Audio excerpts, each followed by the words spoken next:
ಎಲ್ರಿಗೂ ನಮಸ್ಕಾರ. ಇವತ್ತೊಂದು ವಿಶೇಷ ಲೈವಲ್ಲಿ ಬಹುಶಃ 10 ಗಂಟೆ 10 ನಿಮಿಷ ಆಗಿದೆ. ಏನೋ ಒಂದು ಹೇಳಬೇಕು ಅನ್ನಿಸ್ತು.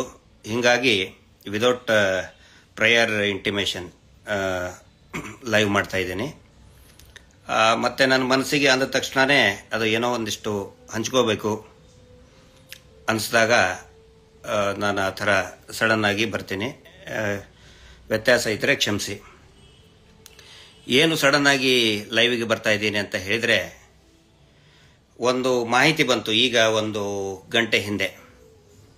ಏನಂತಂದರೆ, ಏನು ಇವತ್ತು ಇಡೀ ದೇಶವ್ಯಾಪಿ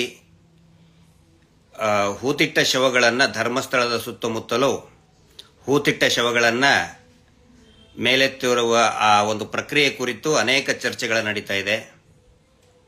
ದೇಶವ್ಯಾಪಿ ಚರ್ಚೆ ನಡೀತಾ ಇದೆ, ಎಲ್ಲ ಮಾಧ್ಯಮಗಳಲ್ಲಿ ಕೂಡ ಬರ್ತಾ ಇದೆ. ಆದರೆ ಅದನ್ನು ಮುಚ್ಚಿ ಹಾಕೋದಕ್ಕೆ ಎಷ್ಟೊಂದು ಪ್ರಯತ್ನ ನಡೀತಾ ಇದೆ ಅಂತ ಹೇಳಿದರೆ, ಆ ಹೂತಿಟ್ಟ ಶವಗಳನ್ನು ಮತ್ತು ಹೂತಿಟ್ಟ ಸತ್ಯ, ಅದು ಶವ ಇಷ್ಟೇ ಅಲ್ಲ, ಅದು ಸತ್ಯವನ್ನು ಕೂಡ ಹೂತಿಟ್ಟಿದ್ದಾರೆ. ನಮಗೆಲ್ಲ ಡೌಟ್ ಇತ್ತಪ್ಪ, ಏನೋ ಅದು ಇದೆಯೋ ಇಲ್ಲೋ ಅಂಥೇಳಿ. ಆದರೆ ಸತ್ಯ ಯಾರಿಗೆ ಗೊತ್ತಿರ್ತದೆ ಅಂತ ಹೇಳಿದರೆ, ಯಾರು ಆ ಕೃತ್ಯವನ್ನು ಮಾಡಿರ್ತಾನಲ್ಲ, ಕೊಲೆಗಳನ್ನು ಮಾಡಿರ್ತಾರಲ್ಲ, ಅವರಿಗೆ ಸತ್ಯ ಗೊತ್ತಿರ್ತದೆ. ಅದರ ಸಲುವಾಗಿ ಸಿಕ್ಕಾಪಟ್ಟೆ ಲಗಾಟ ಹೊಡಿತಾ ಇದ್ದಾರೆ. 338 ಹತ್ತತ್ರ 338 TV ಚಾನಲ್ ಇರ್ಬೋದು, ಯೂಟ್ಯೂಬ್ ಇರ್ಬೋದು, ಇಂಜೆಕ್ಷನ್ ತಂದರು. ಇದೇ ನಕಲಿ ದೇವಮಾನವನ ಸ್ವಂತ ತಮ್ಮ. ಇವ್ರು ಮಾಡಿಲ್ಲ ಅಂತ ಹೇಳಿದರೆ ಇವ್ರು ಯಾಕಪ್ಪ ತರ್ತಾರೆ ಅನ್ನೋ ಪ್ರಶ್ನೆ ಎಲ್ಲರಿಗೂ ಕೂಡ ಬರ್ತಾ ಇದೆ. ಮತ್ತು ಎಲ್ರಿಗೂ ಕೂಡ ಖಾತ್ರಿಯಾಗಿದೆ, ಇದೇ ಗ್ಯಾಂಗ್ ಮಾಡಿದೆ ಅಂತ ಗೊತ್ತಾಗಿದೆ. ಇನ್ನೂ ಏನೇನೋ ಪ್ರಯತ್ನ ಮಾಡ್ತಾ ಹೋದರು. ಈಗ ಕೊನೆ ಅಸ್ತ್ರವಾಗಿ ಗಿರೀಶ್ ಮಟ್ಟಣ್ಣ ಅವ್ರ ಮೇಲೆ, ಅಂದರೆ ನನ್ನ ಮೇಲೆ, ಮತ್ತು ಮಹೇಶ್ ಶೆಟ್ಟಿ ತಿಮ್ಮರೋಡಿ ಅವ್ರ ಮೇಲೆ ಇಡಿ ದಾಳಿ ಮಾಡಿಸ್ಬೇಕು ಅಂತ ಹೇಳಿ ಈ ನಕಲಿ ದೇವಮಾನವ ಕಳೆದ 4 ದಿನದಿಂದ ನಿರಂತರವಾಗಿ ಒತ್ತಡ ಹೇರಿಸ್ತಾ ಇದ್ದಾನೆ. ಇಡಿ ದಾಳಿ ಮಾಡಿ ಗಿರೀಶ್ ಮಟ್ಟಣ್ಣ ಅವ್ರ ಮನೆ ಮೇಲೂ ಮಾಡ್ರಿ, ಮೈ ಮೇಲಾದರೂ ಮಾಡಿ, ಮಹೇಶ್ ಶೆಟ್ಟರ್ ಮೇಲೆ ಮಾಡಿ. ಮಹೇಶ್ ಶೆಟ್ಟರು ಮನೆಯ ಮೇಲೆ ಮಾಡಿದರೆ ನಿಮಗೊಂದಿಷ್ಟು ರಬ್ಬರ್ ಸಿಗ್ತದೆ, ಇಷ್ಟೇ, ಟ್ಯಾಪಿಂಗ್ ರಬ್ಬರ್ ಸಿಗ್ತದೆ. ಈಗ ಅವ್ರು ಹಂಗೆ ಇದಕ್ಕೆ ಕಾರಣ ಏನಂತ ಹೇಳಿದ್ರೆ, ಅವರು ತೋರಿಸಿದಂಥ ಸಬೂಬುಗಳು ಯಾಕೆ ಮಾಡಬೇಕು ಅಂತ ಹೇಳಿದಕ್ಕೆ ಸಬೂಬು ಏನಂತ ಹೇಳಿದ್ರೆ, ಹತ್ತತ್ರ ಈಗ ಒಂದು ವರ್ಷದ ಹಿಂದೆ ಮಾನ್ಯ ನಿರ್ಮಲಾ ಸೀತಾರಾಮನ್ ಅವ್ರಿಗೆ, ಈ ದೇಶದ ಆರ್ಥಿಕ ಸಚಿವೆ, ಅವರು ಈ ಧರ್ಮಸ್ಥಳ ಶ್ರೀ ಕ್ಷೇತ್ರದ್ದು ಇವ್ರದೇ 1 ಮೀಟರ್ ಬಡ್ಡಿ ದಂಧೆದ್ದು ಒಂದು ಕಾರ್ಯಕ್ರಮವನ್ನು ಆಯೋಜಿಸಿದ್ರು. ಆವಾಗ ನಾನು ನೇರವಾಗಿ ಪ್ರಶ್ನೆ ಕೇಳಿದ್ದೆ, ಈ ಕೊಲೆಗಡಕರ ವೇದಿಕೆಗೆ ನೀವು ಯಾಕೆ ಬಂದ್ರಿ? ಮತ್ತು ಅವರು ಮಾಡ್ತಾ ಇರುವಂಥ ಅಕ್ರಮ ಬಡ್ಡಿ ದಂಧೆಯನ್ನು ಹಿಂದಿಯಲ್ಲೇ ನಾನು ಮಾತಾಡಿದ್ದೆ. ಟ್ವಿಟರ್ನಲ್ಲಿ ಕೂಡ ಅದು ಸಾಕಷ್ಟು ಹೋಗಿತ್ತು, ಮತ್ತು ಯೂಟ್ಯೂಬ್ನಲ್ಲಿಯೂ ಕೂಡ ಸಾಕಷ್ಟು ಅದು ವೈರಲ್ ಆಗಿತ್ತು. ಮತ್ತು ನಾನು ಅದನ್ನು ಸಂಬಂಧಪಟ್ಟಂಥ ಇಲಾಖೆಯ ಅಧಿಕಾರಿಗಳಿಗೂ ಕೂಡ ಕಳಿಸ್ಕೊಟ್ಟಿದ್ದೆ. ಅದಕ್ಕೆ ಇವ್ರೇನು ಹೇಳ್ತಾ ಇದ್ದಾರೆ ನೋಡಿ, ನಿಮ್ಮ ವಿರುದ್ಧನೇ ಹೇಗೆ ಮಾತಾಡಿಬಿಟ್ಟಿದ್ದಾರೆ. ನಾನು ಮಾತಾಡಿದ್ದು ಅವ್ರ ವಿರುದ್ಧ ಅಲ್ಲ, ನಾನು ಮಾತಾಡಿದ್ದು ಈ ನಕಲಿ ದೇವ ಮಾನವ ಮಾಡ್ತಾ ಇರುವಂತಹ ಅಕ್ರಮ ಮೀಟರ್ ಬಡ್ಡಿ ದಂಧೆ, ಅದರ ಕುರಿತಾಗಿ ಹೇಳಿದ್ದೆ.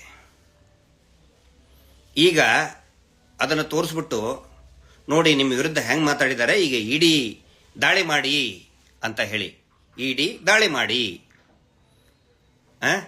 ಉಗಿದು ಕಳಿಸಿದ್ದಾರೆ. ಈ ನಕಲಿ ದೇವಮಾನವನಿಗೆ ನಿನ್ನ ಮೇಲೆ ಏನೋ ಆರೋಪ ಬಂದಿದೆ, ಜನ ತಗೊಂಡು ಹೊಡಿತಾ ಇದ್ದಾರೆ, ಅದ್ರ ಬಗ್ಗೆ ನೋಡು ಅಂತ ಹೇಳಿ ಬಿಗಿದು ಕಳಿಸಿದ್ದಾರೆ. ಈಗ ನಿಜವಾದ ವಿಷಯಕ್ಕೆ ಬರ್ತಾ ಇದ್ದೇನೆ. ಅಂದರೆ ಈ ಸುಮಾರು ಜನ ಕೇಳ್ತಾ ಇದ್ದಾರೆ, ಕೆಲವೊಂದಿಷ್ಟು ರಾಜಕೀಯ ನಾಯಕರು ಇದನ್ನು ಮಾಡಬಾರ್ದು, ಈ ಏನು ಹೂತಿಟ್ಟ ಅಕ್ರಮವನ್ನು ಏನಿದೆ ಅಕ್ರಮನೇ, ಅದು ಹೂತಿಟ್ಟ ಅಕ್ರಮನೇ, ಅಕ್ರಮವಾಗಿ ಹೂತಿಟ್ಟಂಥ ಶವಗಳನ್ನು ಹೊರಗಡೆ ತೆಗಿಬಾರ್ದು, ಹಿಂಗೆ ಅಂತೇಳಿ ಸುಮಾರು ಜನ ನಮಗೂ ಕೂಡ ಕೇಳ್ತಾ ಇದ್ದಾರೆ. ನೋಡಿ, ಇದು ರಾಜಕೀಯ ನಾಯಕರು ಹಿಂಗೆ ಯಾಕೆ ಮಾತಾಡ್ತಾ ಇದ್ದಾರೆ ಅಂತೇಳಿ. ಒಂದು ವಿಷಯವನ್ನ ಈ ಸಂದರ್ಭದಲ್ಲಿ ಎಲ್ಲಾ ಸಾರ್ವಜನಿಕರ ಗಮನಕ್ಕೆ, ಅಧಿಕಾರಿಗಳ ಗಮನಕ್ಕೆ ನಾನು ತರೋದಕ್ಕೆ ಇಚ್ಛೆ ಪಡ್ತಾ ಇದ್ದೀನಿ. ಏನಂತ ಹೇಳಿದ್ರೆ, ಈ ವಿಷಯವನ್ನು ನಾನು ಅನೇಕ ಸಾರಿ ಹೇಳಿದ್ದೇನೆ, ದಯವಿಟ್ಟು ಅದನ್ನು ಗಮನಿಸಿ. ಸುಮ್ಮನೆ ನಾನು ನನಗೇನು ರೀಲ್ ಮಾಡೋ ಹುಚ್ಚಿಲ್ಲ, ಬಟ್ ಇನ್ಫಾರ್ಮೇಶನ್ನ ಜನರಿಗೆ ಕೊಟ್ಟು ಜಾಗೃತಿ ಮಾಡುವಂತ ಕೆಲಸವನ್ನ ನಾವು ಮಾಡ್ತಾ ಇದ್ದೀವಿ. ಎದ್ದೇಳಿ ಅಂಥೇಳಿ ಒಂದು ಜನಜಾಗೃತಿಯನ್ನ ಕಳೆದ 2 ವರ್ಷದಿಂದ ನಾವು ಮಾಡ್ತಾ ಇದ್ದೀವಿ. ಎದ್ದೇಳಿ ಜನಸಾಮಾನ್ಯರೇ, ಎದ್ದೇಳು ಮಂಜುನಾಥ. ಅಂದ್ರೆ ಈ ನಕಲಿ ದೇವಮಾನವನ ಕುಟುಂಬ ನಡೆಸ್ತಾ ಇರುವಂತಹ ಅಕ್ರಮ ಮೀಟರ್ ಬಡ್ಡಿ ದಂಧೆ ಮಾಡಬೇಕಾದ್ರೆ ನಿರಂತರವಾಗಿ ನಾನು ಹೇಳಿದ್ದೇನೆ.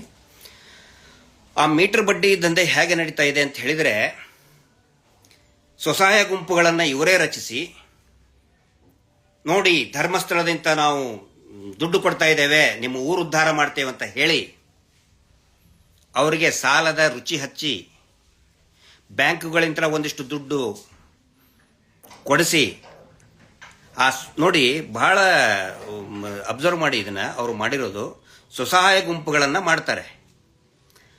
ಅದರ ಸಿಸಿ ಅಕೌಂಟ್ ಅನ್ನ ಓಪನ್ ಮಾಡ್ತಾರೆ ಇವರೇ. ಜನರಿಗೆ ಸಿಸಿ ಪಾಪ ಅಲ್ಲಿ ಬಡಬಗರು ದುಡಿಯುವಂತ ಕಾರ್ಮಿಕ ವರ್ಗ, ರೈತರಿಗೆ ಅದು ಯಾವ ಅಕೌಂಟ್ ಅಂತೂ ನಾಲೆಜ್ ಇಲ್ಲ. ಇವರೇ ಅಕೌಂಟ್ ಓಪನ್ ಮಾಡಿಸಿ, ಆ ನಂತರ ಸಿಸಿ ಅಕೌಂಟ್ ಓಪನ್ ಮಾಡಿಸಿ ಒಂದು 10 ಜನರಿಂದ ಮರುದಿನಾನೇ ಒಂದು ಲೆಟರ್ ತಗೋತಾರೆ, ಲೆಟರ್ ಆಫ್ ಅಥರೈಸೇಷನ್. ಮುಂಚೆ ಇವ್ರು ಏನು ಹೇಳ್ತಾರೆ, ನೀವು ಸೈನ್ ಮಾಡಿಬಿಡಿ, ನೀವು ಸೈನ್ ಮಾಡೋದ್ರಿಂದ ನಿಮ್ಮ ಊರಿಗೆ ಸಾಕಷ್ಟು ದುಡ್ಡು ಬರ್ತದೆ ಅಂತ ಹೇಳಿ ಒಂದು ಸೈನು ಅಥವಾ ಹೆಬ್ಬೆಟ್ಟು ತಗೋತಾರೆ. ಅದರ ದಾಖಲೆ ನನ್ನ ಹತ್ರ ಇದೆ. ಅದ್ರ ಮ್ಯಾಟ್ರ್ ಏನಿರ್ತದೆ ಅಂತ ಹೇಳಿದ್ರೆ, ಈ ಖಾತೆಯನ್ನ ನಾನು ಬಳಸುವ ಹಾಗಿಲ್ಲ, ಏನೇ ಈ ಖಾತೆಯನ್ನ ಬಳಸುವಂತಹ ಅಧಿಕಾರ SKDRDP BC ಟ್ರಸ್ಟ್ಗೆ ಇರುತ್ತದೆ. ಅಂದ್ರೆ ಈ ನಕಲಿ ದೇವಮಾನವನ ಒಂದು ಟ್ರಸ್ಟ್ ಅಂತ ಇದೆ, SKDRDP. ಈ ರೀತಿ ನೋಡಿ, ಈಗ ನಾನೇನಾದ್ರೂ ಒಂದು ಅಕೌಂಟ್ ಮಾಡ್ತೀನಿ ಅಂತ ಹೇಳಿದ್ರೆ ನನ್ನ ಸಲುವಾಗಿ ಇರ್ತದೆ. ನಂದ ಒಂದು ಸಂಘದ ಸದಸ್ಯನಿದ್ರೆ ಆ ಸಂಘದ ಸದಸ್ಯರಿಗೋಸ್ಕರ ಅಕೌಂಟ್ ಇರ್ತದೆ. ಇವ್ರು ಏನ್ ಮಾಡ್ತಾರೆ, ಅಕೌಂಟ್ ಓಪನ್ ಮಾಡಿ ನೆಕ್ಸ್ಟ್ ಡೇನೆ ಬ್ಲಾಕ್, ಅದು ಅಂದ್ರೆ ಅವ್ರು ಯೂಸ್ ಮಾಡುವಂಗೇನೆ ಇಲ್ಲ. ಎಲ್ಲರೂ ಕೂಡ ಈ ನಕಲಿ ದೇವಮಾನವನ್ನೇ ಮಾಡಬೇಕು. ದುಡ್ಡು ₹1 ಏನಾದ್ರೂ ಹಾಕುದಿದ್ರೆ ಇವನೇ ಹಾಕಬೇಕು. ಅವರಿಗೆ ₹1 ಹಾಕುವ ಪವರ್ ಇಲ್ಲ, ₹1 ವಿತ್ಡ್ರಾ ಮಾಡೋ ಪವರ್ ಕೂಡ ಇರುವುದಿಲ್ಲ. ಬ್ಯಾಂಕಿಗೆ ಕೊಟ್ಬಿಡ್ತಾರೆ ಅದನ್ನ. ಈ ರೀತಿ ಇಡೀ ರಾಜ್ಯದಲ್ಲಿ 6 ಲಕ್ಷಕ್ಕಿಂತ ಹೆಚ್ಚು ಅಕೌಂಟ್ಗಳನ್ನ ಈ ನಕಲಿ ದೇವಮಾನವ ಕುಟುಂಬದ ಟ್ರಸ್ಟ್ ಮ್ಯಾನೇಜ್ ಮಾಡ್ತಾ ಇದೆ. ಎಲ್ಲಾದ್ರೂ ಕೇಳಿದಾರ ಈ ರೀತಿ? 6 ಲಕ್ಷ ಅಕೌಂಟ್ ಒಂದೇ ಫ್ಯಾಮಿಲಿ ನಡೆಸ್ತಾ ಇದೆ. ಆ ಅಕೌಂಟ್ ಮುಖಾಂತರ ಬೇನಾಮಿ ಹಣ ಅನೇಕ ರಾಜಕಾರಣಿಗಳು ಅದರಲ್ಲಿ ದುಡ್ಡು ಹಾಕಿದ್ದಾರೆ. ಈಗೇನು ಒಬ್ಬೊಬ್ಬರಾಗಿ ಬರ್ತಾ ಇದಾರಲ್ಲ, ಅದೆಲ್ಲ ಸುಳ್ಳು, ಊಹಾಪೋಹ. ನಾನು ಹೇಳ್ತೀನಪ್ಪ, ಊಹಾಪೋಹ ತಿಗಿರಿ ಏನಿದೆ.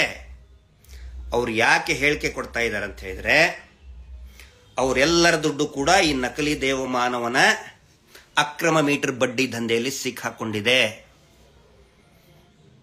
ಹೇಳ್ಬಿಟ್ಟಿದ್ದಾನೆ, ಬಡ್ಡಿ ಪೂಜರು ಹೇಳ್ಬಿಟ್ಟಿದ್ದಾರೆ, ನೋಡಿ ನಾನು ಮುಳುಗ್ತಾ ಇದ್ದೀನಿ, ನೀವು ನನ್ನ ಎತ್ತಲಿಲ್ಲ ಅಂದ್ರೆ ನಾನು ನಿಮ್ಮನ್ನು ಮುಳುಗಿಸ್ತೇನೆ, ನಿಮ್ಮ ದುಡ್ಡು ಮುಳುಗ್ತು, ಗೋವಿಂದ ಗೋವಿಂದ ಗೋವಿಂದ ಅಂತ ಹೇಳಿ 3 ಸಾರಿ ಹೇಳ್ಬಿಟ್ಟಾರೆ. ನಾನು ಮುಳುಗಿದ್ರೆ ನಿಮ್ಮ ದುಡ್ಡು ಗೋವಿಂದ. ಯಾರ್ಯಾರು ರಾಜಕಾರಣಿಗಳು ಕಪ್ಪು ಹಣವನ್ನ ಇಟ್ಟಿದಾರಲ್ಲ ಅವ್ರಿಗೆಲ್ಲರಿಗೂ ಕೂಡ ಹೇಳ್ಬಿಟ್ಟಿದ್ದಾನೆ, ಬಡ್ಡಿ ಪೂಜರು ಹೇಳ್ಬಿಟ್ಟಿದ್ದಾರೆ, ನಾನು ಮುಳುಗಿದ್ರೆ ನೀವು ಮುಳುಗ್ದಂಗೆ, ನಿಮ್ಮ ದುಡ್ಡು ಮುಳುಗ್ತು, ಗೋವಿಂದ. ನಾನು ಅದರ ಸಲುವಾಗಿ ಕಳೆದ 2 ವರ್ಷಗಳಿಂದ ಇಡಿ ಅವರಿಗೆ ನಾವು ವಿನಂತಿ ಮಾಡ್ಕೋತಾ ಇದ್ದೀವಿ, ಬಹಿರಂಗವಾಗಿ ವಿನಂತಿ ಮಾಡ್ಕೋತಾ ಇದ್ದೀವಿ. ಅನೇಕ ಹೋರಾಟದ ವೇದಿಕೆಯಲ್ಲಿ ಕೂಡ ನಾನು ಹೇಳಿದ್ದೀನಿ, ದಯವಿಟ್ಟು ನಮ್ಮನ್ನ ಎನ್ಕ್ವೈರಿ ಮಾಡಿ ಮೊದಲು, ಅವಾಗ ನಮಗೊಂದು ಅವಕಾಶ ಸಿಗುತ್ತೆ. ನಾವೇನಾದ್ರೂ ಅಪಪ್ರಚಾರ ಮಾಡಿದ್ರೆ, ನಾವೇನಾದ್ರೂ ಕೋಟ್ಯಾಂತರ ರೂಪಾಯಿ ಅವ್ಯವಹಾರ ಮಾಡಿದ್ರೆ ತನಿಖೆಗೆ ಒಳಪಡಿಸಿ ಸ್ವಾಮಿ. ಇಡಿನೋ CBIನೋ ಇನ್ನೇನೇನದಾವ ಎಲ್ಲಾನು ಮಾಡಿ, ಅವಾಗಿಂತ ಹೇಳ್ತಾ ಇದ್ದೀವಿ. ಈಗ ಏನಾದರೂ ಒಂದು ವೇಳೆ ನಮ್ಮ ಮೇಲೆ ಇಡಿ ತನಿಖೆ ಆದರೆ ಅದರಂತ ಒಳ್ಳೆಯ ಅವಕಾಶ ನಮಗಿಲ್ಲ. ಎಲ್ಲವನ್ನು ಕೂಡ ಬಿಚ್ಚಿಡೋದಕ್ಕೆ ನಾವು ರೆಡಿ ಇದ್ದೀವಿ. ಯಾವ್ಯಾವ ಲೀಡರ್ಗಳು 1000 DKC ಫಸ್ಟ್ ಬರ್ತಾರೆ ಅದರಲ್ಲಿ. 1000 DKCಗಳು. ಇವರ ಅಕ್ರಮ ಹಣ ಇರೋದೇ ಅದರಲ್ಲಿ. ಇವರ ತಮ್ಮ ಅಕ್ರಮ ಏನದು 1000 DKCಯ ತಮ್ಮನವರು ಪದೇ ಪದೇ ಹೋಗಿ ನೋಡಿ ಮೀಟರ್ ಬಡ್ಡಿ ದಂಧೆದ್ದು ಯಾವ ರೀತಿ ಇದನ್ನ ಮಾಡಿದ್ದಾರೆ, ಪ್ಲಾನ್ ಮಾಡಿದ್ದಾರೆ ಅಂದ್ರೆ, ಜನಗಳು ಕ್ಯಾಶ್ ಅಲ್ಲೇ ದುಡ್ಡು ಕೊಡಬೇಕು ಅವರಿಗೆ. ಅದು ಪ್ರತಿ ವಾರ ಕೊಡಬೇಕು. ಪ್ರತಿ ವಾರ ಕೊಡಬೇಕನ್ನುವಂತ ಯಾವುದೇ ರೂಲ್ಸ್ ಕೂಡ ಇಲ್ಲ. ಕಲೆಕ್ಟ್ ಮಾಡೋರು ಯಾರು? ಬ್ಯಾಂಕಿನವರಲ್ಲ. ಇದೇ ಬಡ್ಡಿ ಪೂಜ್ಯರ ಈ ಸಂಸ್ಥೆ ಇದೆಯಲ್ಲ, ಆ ಸಂಸ್ಥೆಯ ಪದಾಧಿಕಾರಿಗಳಿಗೆ ಅಧಿಕಾರಿ ಅಂತ ಇಟ್ಬಿಟ್ಟಿದ್ದಾರೆ. ಅಧಿಕಾರಿಗಳು ಬೆಳಗ್ಗೆ 6 ಗಂಟೆಗೆ ಹೋಗಿ ವಸೂಲಿ ಮಾಡ್ತಾರೆ. ರಾಜ್ಯಾದ್ಯಂತ ಸಾವಿರಾರು ಜನ ಆತ್ಮಹತ್ಯೆಯನ್ನ ಮಾಡಿಕೊಂಡ್ರು, ಊರು ಬಿಟ್ಟರು. ದೊಡ್ಡ ಸುದ್ದಿ ಆಯಿತು. ಯಾವ ಒಬ್ಬ ಮಾಧ್ಯಮದವರು ಕೂಡ ಸ್ಯಾಟಲೈಟ್ ಚಾನಲ್ಗಳು ಧರ್ಮಸ್ಥಳ ಅಂತ ಹೆಸರು ಹೇಳಿಲ್ಲ, ಧರ್ಮಸ್ಥಳ ಸಂಘ ಅಂತ ಹೇಳಿಲ್ಲ. ಏನ್ ಹೇಳಿದ್ರು? Micro finance. ನಿಮ್ಗೆ ಗೊತ್ತಿರಬಹುದು, ಕಳೆದ ಒಂದು 6 ತಿಂಗಳಿಂದ ಹಿಂದೆ ದೊಡ್ಡ ಸುದ್ದಿ ಇತ್ತು. ಇವರೇ ಇದ್ದಿದ್ದು. ನಾವು ಅವಾಗಲೂ ಕೂಡ ಹೇಳಿದೀವಿ, ಪತ್ರವನ್ನು ಬರೆದಿದ್ದೀವಿ. ನಾನು ಸ್ವತಃ ಇಡಿ ಅಧಿಕಾರಿಗಳಿಗೆ ಮಾತಾಡಿ ಬಂದಿದ್ದೀನಿ, ದಯವಿಟ್ಟು ಇಡಿ ತನಿಖೆ ಆಗಲಿ ಅಂತ. ಅದಕ್ಕೆ ನಾನು ಕೇಳ್ಕೊತಾ ಇದ್ದೀನಿ, ಏನು ಉಗಿದು ಕಳಿಸಿದಾರಲ್ಲ ಈ ನಕಲಿ ದೇವಮಾನ ಏಜೆಂಟ್ಗಳಿಗೆ, ಮಾಡಕ್ಕಾಗೋದಿಲ್ಲ ಅವ್ರ ಮೇಲೆ ಅಂತ ಹೇಳಿ. ನಾನು ಹೇಳ್ತಾ ಇದ್ದೀನಿ, ದಯವಿಟ್ಟು ಇಡಿ ಸಲುವಾಗಿ ನಮ್ಮನ್ನು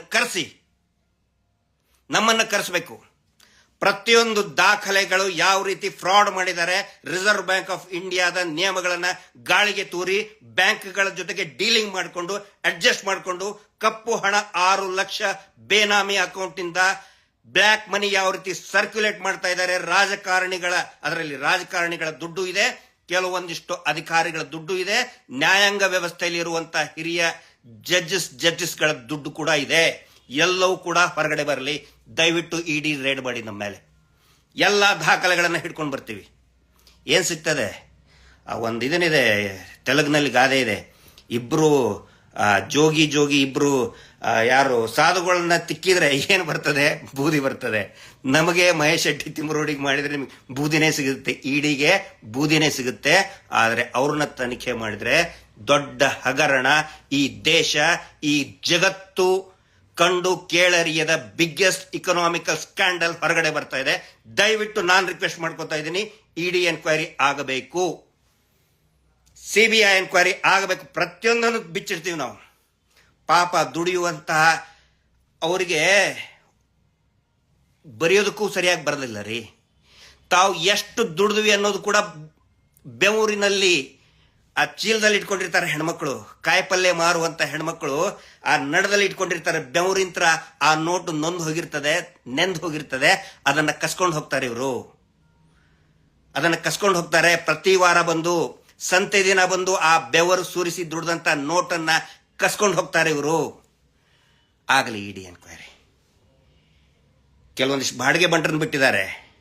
ಮಟ್ಟಣ್ಣವ್ರ ಮೇಲೆ, ಮಹೇಶ್ ಶೆಟ್ಟಿ ತಿಮ್ಮರೋಡಿ ಮೇಲೆ, ಸಮೀರ್ ಮೇಲೆ ತನಿಖೆ ಆಗಲೇಬೇಕು ಅಂತ ನಾವು 2 ವರ್ಷದಿಂದ ಹೊಯ್ಕೊಳ್ತಾ ಇದ್ದೀವಿ. ಸ್ವಾಮಿ, ಮೊದಲು ನಮ್ಮನ್ನು ಮಾಡಿದಾಗ ನಾವು ಸುಮ್ಮನೆ ಕೂತ್ಕೊಳ್ತೀವಾ? ಇಡ್ತೀವಿ ಎಲ್ಲವನ್ನು ಕೂಡ. ಏನು ನಾಯಕರು ಹೇಳ್ತಾ ಇದಾರಲ್ಲ, ಒಬ್ಬೊಬ್ಬರಾಗಿ ತನಿಖೆ ಮಾಡಬಾರ್ದು, ಧರ್ಮಕ್ಕೆ ಅಪಚಾರ. ಸತ್ತಂತವ್ರೆಲ್ಲರೂ ಕೂಡ ಧರ್ಮಸ್ಥಳ ದೇವಸ್ಥಾನಕ್ಕೆ ಹೋದಂತ ಹಿಂದೂಗಳೇ. ಕೇರಳ ಅಂತ ಬೈಕೊಳ್ತಾ ಇದಾರಲ್ಲ, ಕೇರಳದಲ್ಲಿ ಇರುವಂತಹ ಅನೇಕ ಹಿಂದೂ ಶ್ರದ್ಧಾಳುಗಳು ದೇವಸ್ಥಾನದ ಮೇಲೆ ಭಕ್ತಿ ಇಟ್ಟು ಬಂದಂತವರಿಗೆ ಅವ್ರನ್ನ ಅತ್ಯಾಚಾರ ಮಾಡಿ ಕೊಲೆ ಮಾಡಿ ಬಿಸಾಕಿದ್ದಾರೆ. ಕೆಳಗಡೆ ಹೂತು ಹೋದಂತವ್ರು ಹಿಂದೂಗಳೇ. ಅದನ್ನ ಅರ್ಥ ಮಾಡ್ಕೋಬೇಕು. ಈಗ ಬಂದ್ಬಿಟ್ರು ಕಮ್ಯುನಿಸ್ಟರು, ಅವರು ಇವರು, ಹಿಂದೂ ಮುಸ್ಲಿಮು. ಹೊರಗಡೆ ಬಂದಾಗ ಒಬ್ಬೊಬ್ಬರ ಹೆಸರು ಎತ್ತಿ ಮಾತಾಡ್ತೀನಿ ನಾನು. ಈಗ ಮಾತಾಡಲ್ಲ. ಯಾವ್ಯಾವನು ಹೇಳಿದಾನಲ್ಲ, ಹಿಂದೂ ಮುಸ್ಲಿಮು ಮುಸಲ್ಮಾನು ಹೆಸರು ಎತ್ತಿ ಮಾತಾಡ್ತೀನಿ. ಒಬ್ಬೊಬ್ಬರದ್ದು ಹೆಸರು ಎತ್ತಿ ಮಾತಾಡ್ತೀನಿ. ಯಾವ್ಯಾವನು ಎಷ್ಟೆಷ್ಟು ದುಡ್ಡು ಇಟ್ಟಿದ್ದಾನೆ ಈ ಮೀಟರ್ ಬಡ್ಡಿ ದಂಧೆಯಲ್ಲಿ ಹೆಸರು ಎತ್ತಿ ಮಾತಾಡ್ತೀನಿ ನಾನು. ಇಡೀ ರಾಜ್ಯನ ಹೆಂಗ್ ಮಾಡಿಬಿಟ್ಟಿದ್ದಾರೆ ಅಂತ ಹೇಳಿದ್ರೆ, ಈ ರಾಜಕಾರಣಿಗಳೇ ದುಡ್ಡು ಹಾಕಿಸ್ಕೊಳ್ಳೋದು, ಅದೇ ದುಡ್ಡನ್ನ ಈ ಮೀಟರ್ ಬಡ್ಡಿ ದಂಧೆಯಲ್ಲಿ ಹಾಕಿಬಿಡೋದು. ಹಾಕಿ ವಾರ ಬಲವಂತವಾಗಿ ಜನಸಾಮಾನ್ಯರಿಂತ್ರ ಅಕ್ರಮವಾಗಿ ಬಡ್ಡಿ ದಂಧೆ ವಸೂಲಿ ಮಾಡೋದು. ನರಕ ಸೃಷ್ಟಿ ಮಾಡಿಬಿಟ್ಟಿದ್ದಾರೆ. ನೀವು ಕೇಳ್ತಿರಲ್ಲ, ಯಾಕೆ ಯಾರು ಮಾತಾಡ್ತಾ ಇಲ್ಲ, ರಾಜಕಾರಣಿಗಳು ಯಾಕೆ ಮಾತಾಡ್ತಿಲ್ಲ? ಎಲ್ಲರ ದುಡ್ಡು ಇದೆ ಇದರಲ್ಲಿ. ಆ ನಂತರ ಇನ್ನೊಂದು ಅಬ್ಸರ್ವ್ ಮಾಡಿ, ದಯವಿಟ್ಟು ಪ್ರಜ್ಞಾವಂತರು ಅಬ್ಸರ್ವ್ ಮಾಡಿ ಇದನ್ನ. ಇಲೆಕ್ಷನ್ ಟೈಮಲ್ಲಿ ಈ ಇಲೆಕ್ಷನ್ ಅನೌನ್ಸ್ ಆದಮೇಲೆ ಕೋಡ್ ಆಫ್ ಕಂಡಕ್ಟ್ ಅಂತ ಜಾರಿ ಬರ್ತದೆ. ಕೋಡ್ ಆಫ್ ಕಂಡಕ್ಟ್ ಅಲ್ಲಿದ್ದಾಗ ಪ್ರತಿ ಊರಿಗೂ ಕೂಡ ಒಂದೊಂದು ಬ್ಯಾರಿಕೇಡ್ ಹಾಕಿರ್ತಾರೆ, ನೋಡಿದ್ದೀರಲ್ಲ ನೀವು. ಅಂದ್ರೆ ದುಡ್ಡು ಯಾರಾದರೂ ಅಕ್ರಮವಾಗಿ 50,000ಕ್ಕಿಂತ 10,000 ಜೇಬಲ್ಲಿ ಇಟ್ಟು ಕೂಡ ಚೆಕ್ ಮಾಡ್ತಾರೆ. 10,000 ರೂಪಾಯಿ ಜೋಬಲ್ಲಿ ಇಟ್ಕೊಂಡ್ರೆ 5,000 ಎದುರು ಎಲ್ಲಿಂದ ಬಂತು ಅಂತ ಕೇಳ್ತಾರೆ. ಕೇಳಿದ್ರಲ್ಲ, ಅಲ್ಲಿ ಟ್ರೇಡ್ ಆಯ್ತು, ಇಲ್ಲಿ ಟ್ರೇಡ್ ಆಯ್ತು. ಇವರು ಪ್ರತಿ ವಾರ ಆ ಕೋಡ್ ಆಫ್ ಕಂಡಕ್ಟ್ ಇದ್ದಾಗಲೇ ಒಂದೊಂದು ಗ್ರಾಮ, ಒಂದೊಂದು ಇದರಿಂದ ಝೋನ್ ನಿಂತ್ರ ಕೋಟಿಗಟ್ಟಲೆ ದುಡ್ಡನ್ನು ಸಾಗಿಸ್ತಾರೆ. ಒಬ್ಬರಾದ್ರೂ ಹಿಡಿದಿದ್ದು ನೋಡಿದ್ದೀರಾ ನೀವು? ಒಂದು ಸಾರಿ ಆದ್ರೂ ನ್ಯೂಸ್ ಆಗಿದೆಯಾ? ಎಲ್ಲವೂ ಕೂಡ ಇವ್ರು ಕ್ಯಾಶೇ ಕಲೆಕ್ಟ್ ಮಾಡ್ಕೋತಾರೆ. ಪ್ರತಿ ವಾರ ನಾನು ಲೆಕ್ಕ ಸಹಿತ ಹೇಳಿದ್ದೇನೆ, ಒಂದು ವಾರಕ್ಕೆ 1,000 ಕೋಟಿ ರೂಪಾಯಿ ಕ್ಯಾಶ್ ಬ್ಲ್ಯಾಕ್ ಮನಿ ಕಲೆಕ್ಟ್ ಆಗ್ತಾ ಇದೆ. ಒಂದು ದಿನಾನು ಯಾಕೆ ಹಿಡಿಯಲ್ಲ ಹೇಳಿ?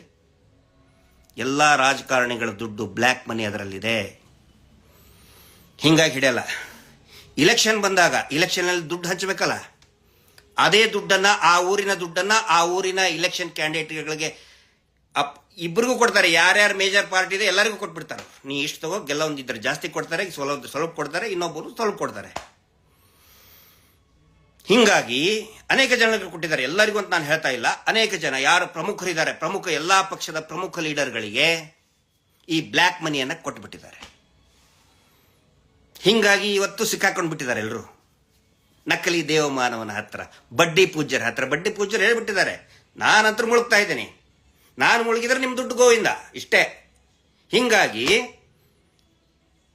ಈಗ ಇದನ್ನ ನಿಲ್ಲಿಸಬೇಕು, ಹೂತಿಟ್ಟ ಶವಗಳನ್ನ ಮೇಲೆತ್ತುವುದನ್ನು ನಿಲ್ಲಿಸಬೇಕು ಅಂತೇಳಿ ಗಿರೀಶ್ ಮಟ್ಟಣ್ಣವರು ಮತ್ತು ಮಹೇಶ್ ಶೆಟ್ಟಿ ತಿಮ್ಮರೋಡಿ ಇಡಿ ದಾಳಿ ಮಾಡಿ, ನಾನು ಹೇಳ್ತಾ ಇದ್ದೀನಿ ಮಾಡಿ. ಆದರೆ ಅವರು ಉಗಿದು ಕಳಿಸಿದ್ದಾರೆ, ಅದು ಮಾತು ಬೇರೆ. ನಮಗದರಿಂದ ನಿರಾಶೆ ಆಗಿದೆ. ಮೊದಲು ಮಾಡಿ ಅದನ್ನ. ಯಾವ್ಯಾವನು ದುಡ್ಡಿಟ್ಟಿದ್ದಾನೆ, 1000 DKಶಿಗಳ ದುಡ್ಡು ಡಿಸೆಂಟ್ರಿ ಹತ್ಬಿಟ್ಟಿದೆ ಪಾಪ ಅವರಿಗೆ. ಹಿಂಗಾಗಿ ಅವರ ಸ್ನೇಹ ಇರುವಂಥ ಸ್ನೇಹಮಯಿಗಳು ಇವತ್ತು ಹೇಳಿಕೆ ಕೊಡ್ತಾ ಇದ್ದಾರೆ, ಏಜೆಂಟ್ರುಗಳು ಮಾಡಲಿ. ಯುದ್ಧಾಯ ಕೃತ ನಿಶ್ಚಯ, ಯುದ್ಧ ಪ್ರಾರಂಭ ಆಗಿದೆ. ಈ ನಕಲಿ ದೇವಮಾನವ ಏನು ಆಟ ಆಡ್ತಾನೆ, ಏನು ಅಸ್ತ್ರ ಬಳಸ್ತಾನೆ, ಬಳಸಲಿ. ಯಾವ ಕಾರಣಕ್ಕೂ ಮುಂದಿಟ್ಟ ಹೆಜ್ಜೆ ಹಿಂದಿಡೋರಲ್ಲ, ಯಾವ ಕಾರಣಕ್ಕೂ ನಾವು ಯಾವುದೇ ಬ್ಲ್ಯಾಕ್ ಮೇಲ್ಗೆ ಹೆದರದವರಲ್ಲ, ತಲೆನೇ ಕೆಡಿಸ್ಕೊಳ್ಳಲ್ಲ. ನೀವು ಹಾಕಿದಂತಹ ಬಿಟ್ಟಂತ ಅಸ್ತ್ರವನ್ನ ನಿಮ್ಮ ಮೇಲೇನೆ ಪ್ರಯೋಗ ಮಾಡೋದಕ್ಕೆ ಸಿದ್ಧರಿದ್ದೇವೆ. ಯುದ್ಧದಲ್ಲಿ ಸೌಜನ್ಯಾಳ ಜಯ ನಿಶ್ಚಿತ, ಖಂಡಿತ, ಇದು ಸತ್ಯ. ಸೌಜನ್ಯ ಹೋರಾಟಕ್ಕೆ ಜಯ ಸಿಕ್ಕೇ ಸಿಗುತ್ತೆ. Justice for Soujanya. ನಮಸ್ತೆ.